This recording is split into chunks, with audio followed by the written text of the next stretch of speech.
What is up guys, and welcome back to the channel. In today's video I'm going to be talking about the 4.04 update for the SP404 Mark II, which we have here in front of us. So we got the brand new software update last week, really exciting, and it was insane to see how many people checked out my video on that. I think it's had over 15,000 views at this point, which is just absolutely wild for my channel, so thank you all for tuning in. And what I wanted to draw attention to today is that essentially in the communities online and on the SPVids Discord server, I've seen two main issues that people are having since the 404 update. I wanted to talk about them and raise some awareness of those in case you're sat at home scratching your head wondering what the hell's going on with your device. And also at the end of the video I'm going to show you some ways that you can try and solve some issues with your machine if you're having any issue outside of the two that I talk about. I think the two which I'm going to talk about are definitely bugs with the software, so we're going to have to wait for Roland, but if you're having other problems, some of the things that I suggest might help.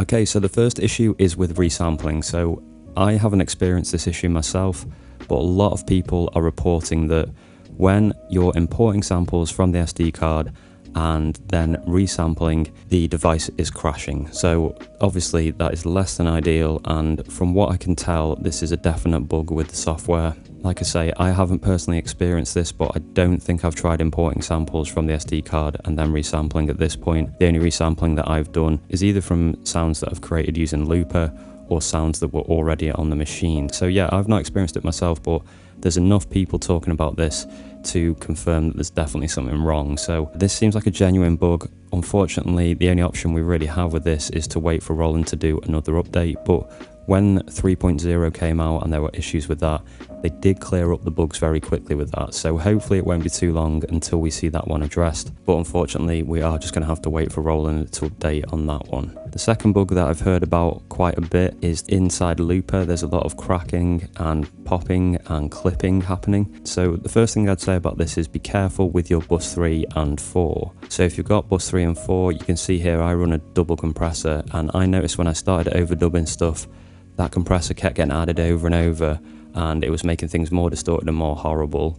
So you might want to make sure you're not using your bus 3 and 4 until you've bounced it to your pad and then apply it, so that could be causing some of the issues. If you're still getting the issues with the audio, you can try something which is cleaning out the system data. Now I've read online that this can fix the issue, so the way that you do this is pretty simple. You hold shift here and you press 13 at the bottom for utility, and we use the value wheel here, and we're going to go all the way to the bottom and go to the factory setting, and then we're going to press the value wheel to enter that menu.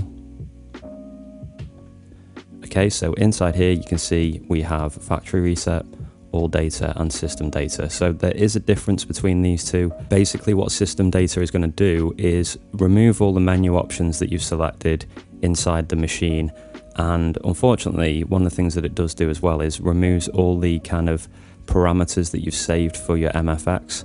So you will lose that, but apparently that can fix some of the noise related issues that people are getting in Looper. So if you are experiencing that, this may well be worth doing. I'm going to come back to this menu in a little while and I'll talk about that in a second. So they're the two main bugs which I've heard about in the communities, and there could be others as well, I'm not too sure. If you are experiencing anything strange or anything weird happening with your software, this applies to any future release as well. There's a few things that you can try and do which hopefully will help. So the first thing that you want to do is, if you can get hold of the previous version of the software again, go back to that on the machine and then try and reinstall 4.04 again.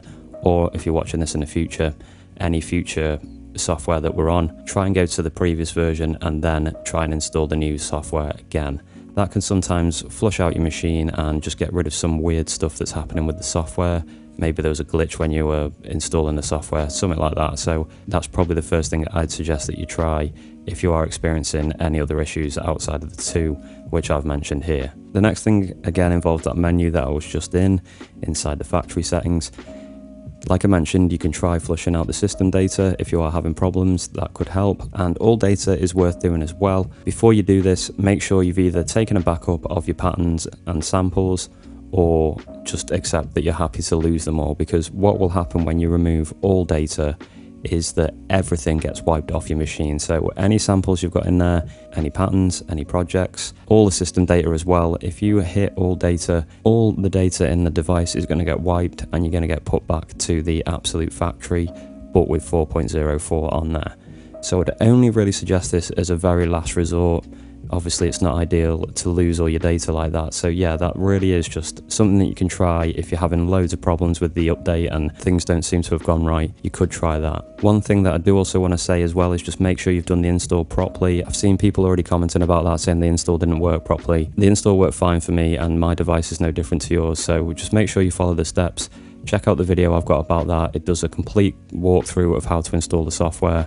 So yeah, if you're struggling with that side of things, check out that video and that should help you. So that's all I wanted to say for this one, guys. It does seem like those two things that I've mentioned could be software issues that need to be addressed by Roland, and hopefully that gets done very soon. Follow all those other steps if you're having any other problems, and hopefully that sorts that out.